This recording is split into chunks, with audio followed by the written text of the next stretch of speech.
Hello दोस्तों, स्वागत है आपका मेरे चैनल में फार्मा मास्टर में। और आज मैं एक नया टॉपिक लेके आया हूँ आपके साथ में, जो है ड्रग कैलकुलेशन। हम ड्रग कैलकुलेशन कैसे करते हैं। ड्रग कैलकुलेशन का मतलब यहाँ पे है कि कई बार आपने देखा होगा कि जो डॉक्टर है वो आपको ये बोलता है कि जो आपकी ड्रग है, इस ड्रग को या टैबलेट है कुछ भी, तो इसको आप आधा करके लेना है, मतलब आप तोड़ के लेना है, या फिर इसको 2 टैबलेट एक साथ ही लेना है। वो बात अलग है कि कई बार क्या है कि आपका निमोसिलाइड का और पैरासीटामोल की टैबलेट है और उन दोनों टैबलेटों को अलग अलग करके देते हो तो अलग बात है। बट आपको अगर निमोसिलाइड की टैबलेट या पैरासीटामोल की टैबलेट बोलते हैं कि ये दोनों टैबलेट जो है इनको डबल डबल के डोजेज में देना है, तो क्यों होता है ये? मेरा जो वीडियो बनाने का मकसद यही चीज़ है कि हम कैसे कैलकुलेट करते हैं। और कुछ लोग ऐसे हैं जो फार्मा से हैं तो उन्हें पता भी होगा थोड़ा कैसा होता है, बट वो ऐसा नहीं है कि सभी लोग फार्मा से हैं। तो थोड़ा ये जो जानकारी देने के लिए मैं एक वीडियो बनाई है, तो कोशिश करूँगा कि इस वीडियो के माध्यम से आप लोगों को कुछ जानकारी दूँ,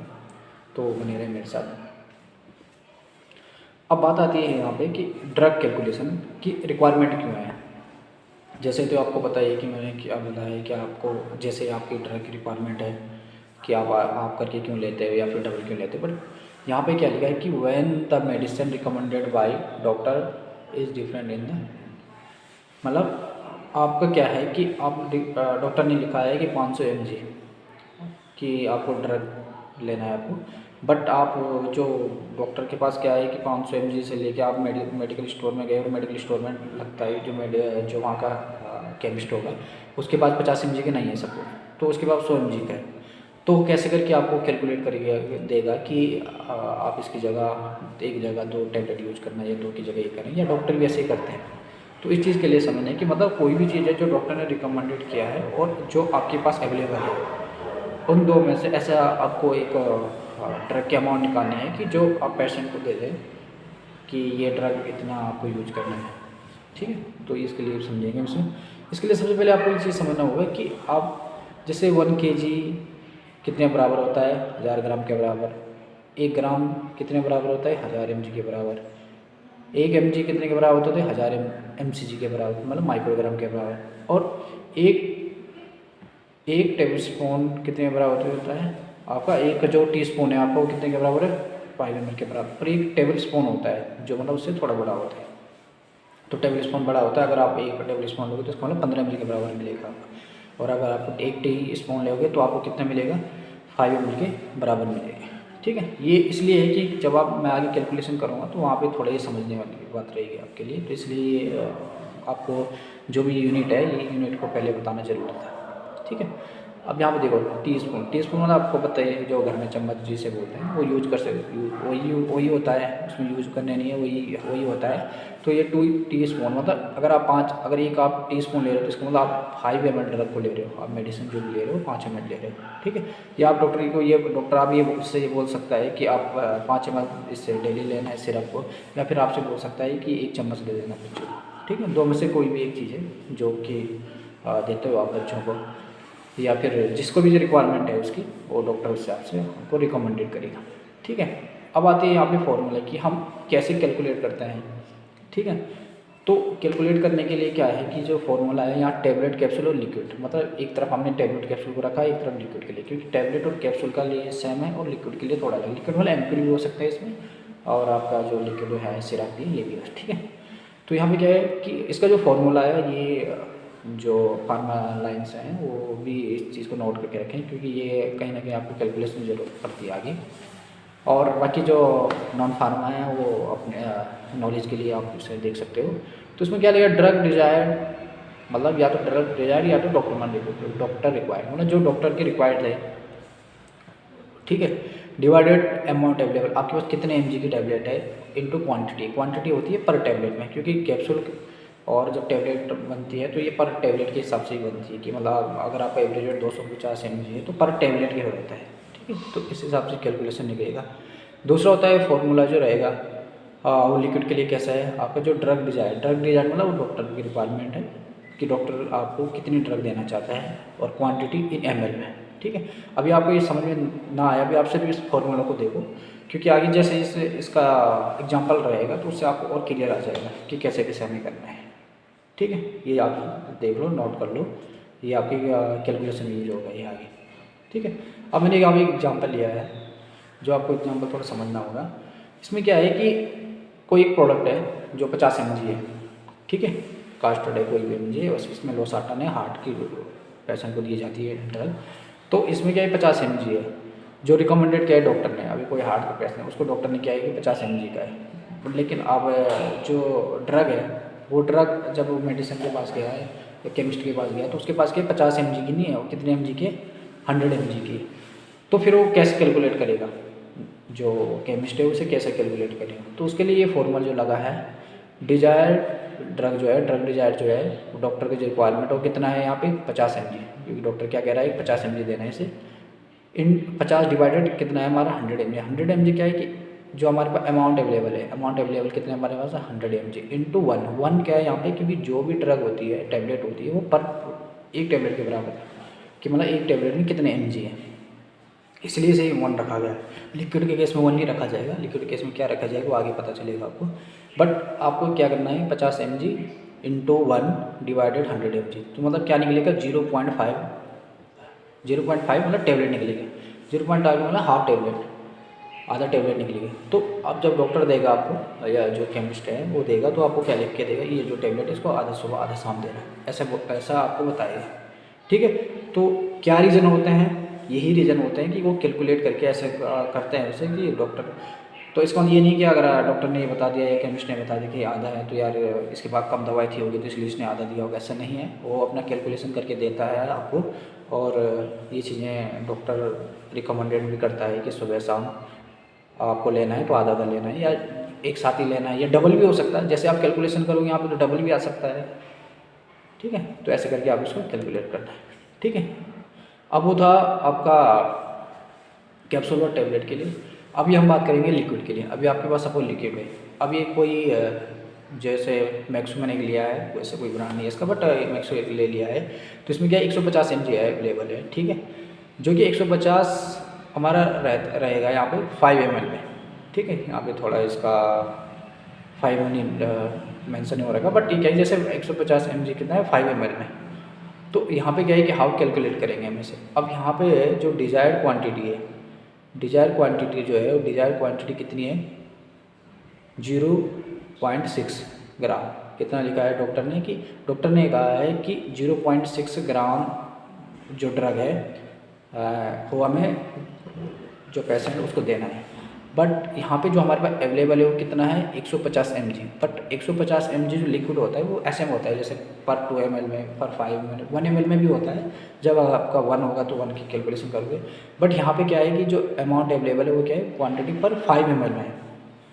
तो जब 5 ml में करोगे, इसकी कैलकुलेट करोगे आप इसे, तो क्या देखो कि जो आपका डिज़ायर्ड वो, सबसे पहले हम क्या करेंगे यहाँ पे जो डिज़ायर्ड बोले, ये जो क्वांटिटी है mg, ये mg कौन से 150 mg और ये जो 0.6 ग्राम, इन सबको पहले इक्विवेलेंट यूनिट में करना पड़ेगा पहले। मतलब अगर आपका ऊपर mg है तो नीचे भी mg करना पड़ेगा, ग्राम है तो ग्राम करना पड़ेगा, ठीक है। तो इसके लिए आपका क्या है कि जैसे 0.6 ग्राम है तो इसको कन्वर्ट करोगे आप mg के लिए, तो आपका कितना हो जाएगा, ये हो जाएगा आपका, वैसे इंटू होगा यहाँ पे, एक गलती से इंटू होगा, जो कि क्या है कि 600 mg होगा, ठीक है। तो 600 mg, तो यहाँ पे फॉर्मूला लगेगा जो 600 mg डिवाइडेड 150 इंटू आपका कितना है 5 ml है, तो आपकी जो वैल्यू निकलेगी वो कितना है आपका 20, जो आपकी वैल्यू निकलेगी वो निकलेगी आपकी 20 ml, ठीक है। तो यहाँ पे इस हिसाब से आपने कैलकुलेशन करना है। तो ये मैंने एग्जांपल दिया है, और एग्जांपल के साथ साथ मैंने वो आपको बताया है कि कैसे कैसे हमें क्वांटिटी निकालनी है, ठीक है। अब यहाँ पे कुछ मैं नॉलेज के पर्पज़ से शेयर करना चाह रहा हूँ इस चीज़ को, कि जो आपको समझना है। इसमें क्या है, सबसे पहले कि डू नॉट यूज एक्सपायर्ड, मतलब आपका जो मेडिसिन है वो आपको एक्सपायरी यूज़ नहीं करनी है कभी भी। अगर आप मेडिकल स्टोर से लेते हो तो आपको सबसे पहले देखना है कि एक्सपायरी कहाँ पे रहती है। देखो यहाँ पे जो भी आपका प्रोडक्ट हो ना उसमें ये चीज़ें लिखी होगी, बैच नंबर होगा, मैन्युफैक्चर डेट होगी और एक्सपायरी डेट होगी, ठीक है। तो जैसे मैन्युफैक्चर डेट कितना है 9/2021, एक्सपायरी डेट कितना 8/2023। इसमें एक चीज़ें हैं जो कन्फ्यूजन से रहती है सभी को, कि यार 8/2023 को जब एक्सपायर होगा तो 8वां महीना जो रहेगा उसमें कौन सा दिन का ऐसा रहेगा, क्योंकि ये क्वेश्चन मेरे पास बहुत लोगों ने पूछा है कि हाँ मैं 1 तारीख को ये समझूँ कि एक्सपायरी हो गई, या मैं 2 को समझूँ या 15 को ही समझूँ। बट नहीं, ऐसा नहीं है। जो उस मंथ का लास्ट होगा, माना 31वां जाएगा तो 31वां, 30 जाएगा तो 30वां, या फरवरी में जैसे 26 है, ओ सॉरी 28 है और 29 है, तो उस केस में क्या है कि आपको ये देखना है कि मंथ का एंड कब है। जब वो मंथ का एंड रहेगा तो आपको क्या करना पड़ेगा, उसे उस तारीख तक वो अवेलेबल है, मतलब एक्सपायरी उसकी बची हुई है तब तक, ठीक है। उसके बाद नहीं कर सकते आप यूज़, ठीक है, बट आप तब तक यूज़ कर सकते हैं, ठीक है। ये तो हो गए। अच्छा, कुछ ऐसे होते हैं जिसमें आपको क्या दिया होगा, कि मैन्युफैक्चरिंग डेट, ये थोड़ा लेबलिंग ऊपर नीचे हो रखा है, होता है, ये प्रॉब्लम आती है। तो यहाँ पे मैन्युफैक्चरिंग डेट दिया होगा 9/2020, तो इस केस में क्या है, एक्सपायरी नहीं दी होगी। तब आप बोलोगे, आप रहते होगे कि यार इसमें तो एक्सपायरी नहीं दी है। तो इसमें क्या है, सबसे नीचे आप देखोगे कभी भी यहाँ पे लिखा होगा best before 24 month from the date of manufacturing, मतलब जब ये प्रोडक्ट बना है उससे आगे 24 मंथ, 24 मतलब 12 24, मतलब 2 साल और। तो ये लगा लो सीधे, ये 2 साल और आपकी एक्सपायरी होगी। 20 का बनाया तो 22 में ये क्या है, एक्सपायर होगी। पर 22 में 9वें महीने में नहीं, ये 1 महीना पहले होता है, 8वें महीने में ये एक्सपायर हो जाएगा, ठीक है। ये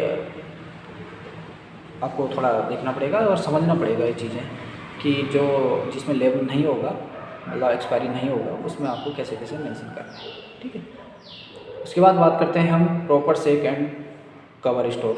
अब ये चीज़ें हैं थोड़ा इम्पोर्टेंट है कि आपको लिक्विड के केस में अगर आपके पास सिरप है, तो चाहे आप बच्चों को दे रहे हो या फिर आप बुजुर्गों को दे रहे हो या अपने आप ले रहे हो, जो भी है, आप कोशिश ये करना है हमेशा कि जब भी आप लिक्विड लोगे, दोबारा यूज करोगे, तो आपको हमेशा सेक करना है, ठीक है। प्रॉपर क्या करना है, सेक करना है। अगर आप सेक नहीं करोगे प्रॉपर, तो हो सकता है कि जो ड्रग की अमाउंट है, वो ड्रग की अमाउंट आपको ना मिल पाए प्रॉपर, क्योंकि बॉडी को जितनी रिक्वायरमेंट है उतनी अगर ड्रग मिलेगी नहीं, तो आपको जो ड्रग है वो आपको क्या करेगा, एक्शन नहीं लेगा। तो जब एक्शन नहीं लेगा तो तुरंत ठीक होने का चांस ही नहीं बनता है। तो इसलिए जब भी आप करो तो सेव करना, ठीक है। और बच्चों के लिए खासकर इसमें अभी मार्किंग हो सकता है आपको साफ दिख नहीं रहा हो, लेकिन यहाँ पे मार्किंग रहता है, जैसे 10 ml 5 ml। अगर आपको डॉक्टर ये रिकमेंड करता है कि ये जो आपने कैप दिया, ढक्कन दिया है, इस हिसाब से आपको क्या करना, 5 ml लेना है, तो बच्चों को ऐसे ही पिलाना होता है, ठीक है। इसमें लिखा रहता है, इसलिए दिया रहता है ये एक्स्ट्रा में, कि आप बच्चों को, क्योंकि भाई 5 ml आपके पास तो ऐसा नहीं है। अगर आप इंडस्ट्री में तो चलो वहाँ 5 ml की पीपेट भी होती है, तो आप ले सकते हो, लेकिन घर में ये चीज़ें पॉसिबल नहीं है। तो वहाँ पे के लिए क्या है, डॉक्टर इस चीज़ को रिकमेंडेड करता है कि इसमें लिखा रहता है 5 ml 10 ml जो भी है। आप देखना, अगर आपके घर में ड्रिंक की बोतल होगी तो उसमें ज़रूर लिखा होगा, ठीक है। और एक बार, ठीक है, अब कंटिन्यू आते रख जाते हैं इसमें आगे। ये देखते हैं स्टोर कंडीशन। अब स्टोर कंडीशन में यहाँ पे सबसे पहले ये है कि कोई भी ड्रग है उसको ऐसे खुले में नहीं छोड़ना है, बच्चों से हमेशा उसे दूर रखना है, ठीक है। और इसको एक लॉक एंड की है तो बहुत अच्छा है, लॉक एंड की में इसको रखो। अगर लॉक एंड की नहीं भी है तो एटलीस्ट उसे कहीं ऊपर ऐसे स्लीप में रख दो जहाँ की कोई बच्चा ना जा पाए इधर और उस चीज़ को यूज़ ना कर पाए, ठीक है। क्योंकि बच्चों के लिए तो एक खेलने के लिए हो जाएगा, या फिर अचानक गलती से, क्योंकि ड्रग है, सेंसिटिव है, बच्चों के हाथ पे भी लग जाएगा, तो कहीं ना कहीं छोटे जो पिंपल्स होते हैं स्टाफ में, बच्चों के साथ ये चीज़ें होती है, क्योंकि उसकी बच्चों की जो स्किन होती है ज़्यादा सेंसिटिव होती है, ठीक है। अच्छी तरह से सेक करना है ये प्रॉपर, कैसे कैसे सेक करना है ये, ठीक है। अब यहाँ पे बात आती है कि आप जब भी किसी डॉक्टर के पास जाते हो, तो आप पहले, मेरा आप लोगों से यही एक सजेशन है, या फिर रिक्वेस्ट ही बोल सकते हो आप, कि आप ये कोशिश किया करो कि पहले डॉक्टर को पूरा पूरा बताने दो कि ड्रग, ये जो दवाई है ये कब देनी है, कैसे देनी है। क्योंकि कई बार ऐसा होता है कि ड्रग जो डॉक्टर है वो कुछ और बोलना चाहता है और आप कुछ और समझते हैं, तो उस वजह से क्या है कि वहाँ पे तो नहीं होती दिक्कतें, लेकिन जैसे आप घर जाओगे तो उसके बाद क्या है, दिक्कतें हो जाती है कि यार इसको देनी नहीं थी, सांप लेनी थी। तो इसलिए कोशिश किया करो कि जब भी डॉक्टर से आप पूछो तो प्रॉपर, आप ये मत सोचो कि मेरे को सब पता है, ठीक है। आपको ये लगना, आपको क्या है कि अपनी सेहत का ध्यान रखने के लिए आपको डॉक्टर से पूरी बात करनी है, ठीक है।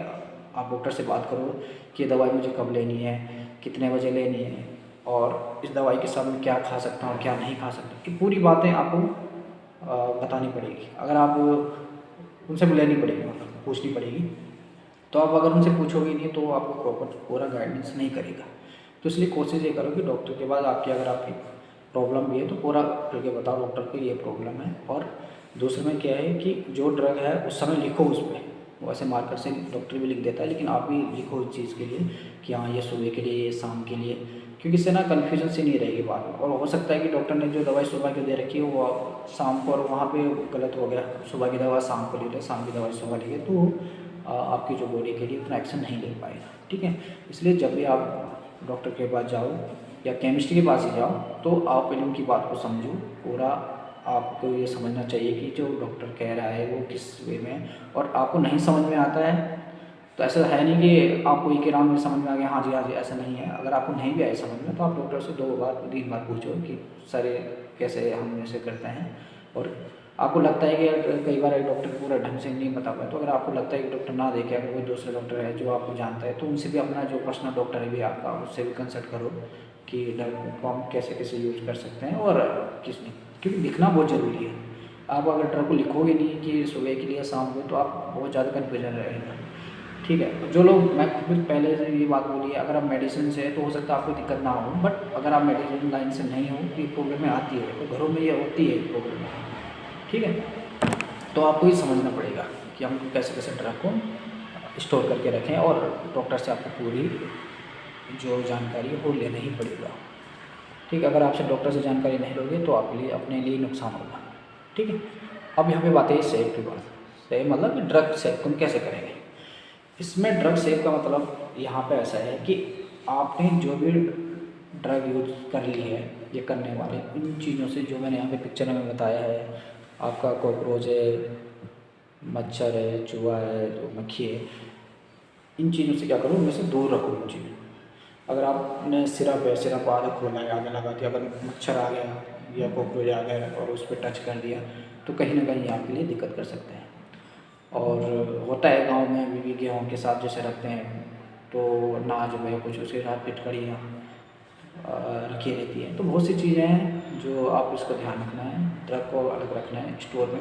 और एक और प्रॉब्लम आती है जो मैं आप लोगों को अपना एक्सपीरियंस शेयर कर रहा हूँ, या फिर जो लोगों से मैंने ये अभी तक बातें की है मैंने, क्योंकि कोई वीडियो बनाने से पहले मैं लोगों से पूछता हूँ इसके बारे में कि मतलब लोगों को क्या क्या दिक्कतें आती है।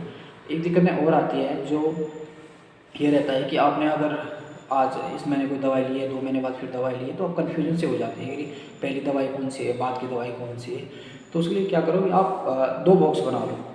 एक बॉक्स में आपको ये हमेशा याद रखना पड़ेगा कि ये बॉक्स वो है जिसमें मैं पुरानी दवाई रखता हूँ, क्योंकि ठीक है हर घर में हो, कहीं भी ऐसा है नहीं कि हर कोई पढ़ा लिखा है, तो उसमें क्या करेगा कि उसमें लिख के रख देगा ये सुबह लेंगे, शाम में लेंगे, या फिर ये दवाई फर्स्ट है। तो आप कोशिश करो, अगर आप घर में हैं तो आप क्या करो, 2 बॉक्स बना दो, या फिर 2 अलग अलग लोकेशन बना दो, एरिया बना दो। अब ये घर में होता है कि भाई किचन में अलग रख दिया और रूम पे अलग रख दिया, तो आपको अगर ऐसा लगता है तो आप उसे अलग अलग बना दो। और उससे अलग बनाने से आपका ये फ़ायदा रहेगा कि जो चीज़ें आपको करंट में लेना है, करंट लेने का मतलब है कि जो आपको इस टाइम लेना है, उस टाइम लेने के लिए आप वो चीज़ें आपको याद रखो कि भाई जो नई दवाई होती है वो मैं वहाँ रखता हूँ, तो आपको कहीं ना कहीं ये चीज़ें प्रॉब्लम नहीं आएगी। और कोशिश करता हूँ कि आप आगे जो मैं और मेरे ड्रग के लिए बनाऊंगा वीडियो, वो भी कहीं ना कहीं नॉलेजफुल बनाए आपके लिए। और सबसे पहले है कि मेन अपना स्वास्थ्य का है, अपना स्वास्थ्य ध्यान रखो। और जो ड्रग के रिलेटेड जो भी और भी जानकारी मैं कोशिश करूँगा आगे आपको बताता रहूँ। जय हिंद, जय भारत।